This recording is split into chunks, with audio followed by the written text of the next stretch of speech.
Dalam kunjungan perdananya, Presiden Prabowo Subianto mengunjungi proyek lumbung pangan atau food estate di Kampung Telaga Sari, Distrik Kurik, Kabupaten Merauke, Papua Selatan. Dalam kunjungannya pada Ahad pagi 3 November itu, ia menyatakan program food estate akan menjadi penopang dalam pencapaian target swasembada pangan. Menteri Pertanian Andi Amran Sulaiman membeberkan program food estate yang akan dijalankan berupa cetak sawah baru. Rencananya, total 3 juta hektar lahan sawah akan dicetak pada 2025 hingga 2027. Khusus di Kabupaten Merauke, akan dibuka lahan hingga 1 juta hektar pada 2025. Pada tahap awal, akan dilakukan demonstration plot di kawasan sentra produksi pangan seluas 20 hektar di Distrik Wanam sebagai model. Menggeber program food estate di Merauke untuk mencapai swasembada beras sebetulnya sudah dilakukan pada pemerintahan Presiden Jokowi. Tahun ini telah dibuka lahan hutan seluas 1,18 juta hektar untuk mencetak sawah padi.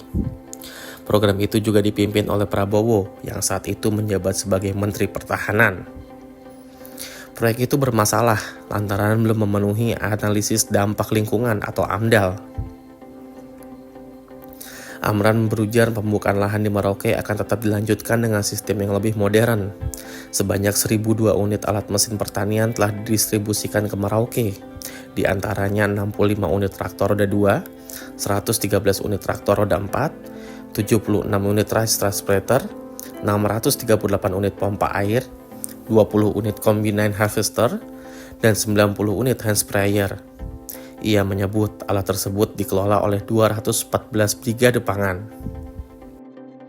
Wakil Menteri Keuangan Anggito Abimanyu sebelumnya menyatakan bahwa pemerintah sudah menganggarkan 15 triliun rupiah untuk program lumbung pangan di bawah Kementerian Pertanian pada 2025.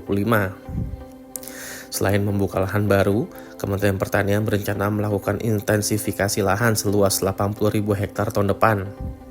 Sedangkan untuk seluruh program ketahanan pangan, total anggaran yang disiapkan sebesar 124,4 triliun. Anggaran itu tersebar di Kementerian Pertanian, Kementerian Kelautan dan Perikanan, Kementerian Pekerjaan Umum, serta BUMN yang mengelola pupuk.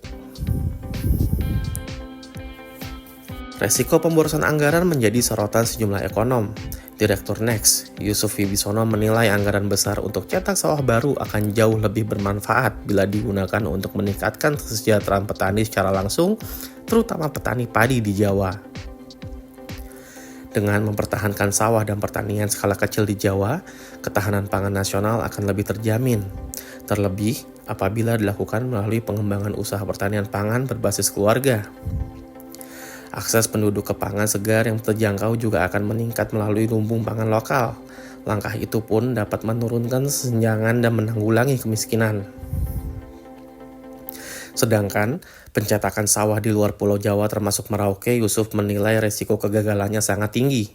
Sebab kesuburan tanah dan kultur pertaniannya jauh berbeda dengan lahan di Jawa yang subur dan cocok untuk tanaman pangan.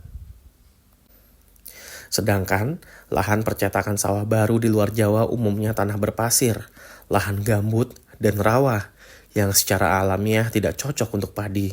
Resiko kegagalan proyek food estate juga diyakini oleh Guru Besar Fakultas Pertanian Institut Pertanian Bogor, Dwi Andrea Santosa. Selain soal modal yang besar, proyek pembukaan lahan skala besar untuk pertanian juga bakal menimbulkan masalah tenaga kerja. Jika satu orang menggarap 1 hektar saja, Dwi memperkirakan setidaknya 1 juta orang perlu didatangkan dari luar Merauke. Selain masalah lahan dan tenaga kerja, minimnya infrastruktur penunjang membuat proyek food estate semakin rentan gagal. Peneliti Pertanian Center of Reform on Economic Indonesia, Elisa Mardian mengungkapkan, banyak lokasi food estate termasuk di Merauke tidak memiliki irigasi yang memadai. Akibatnya, petani kekurangan air karena tidak ada cadangan atau reservoir untuk irigasi. Sementara, saat musim hujan, sawah-sawah mereka rentan kebanjiran karena lahan tersebut dulunya hutan yang berfungsi sebagai daerah resapan air.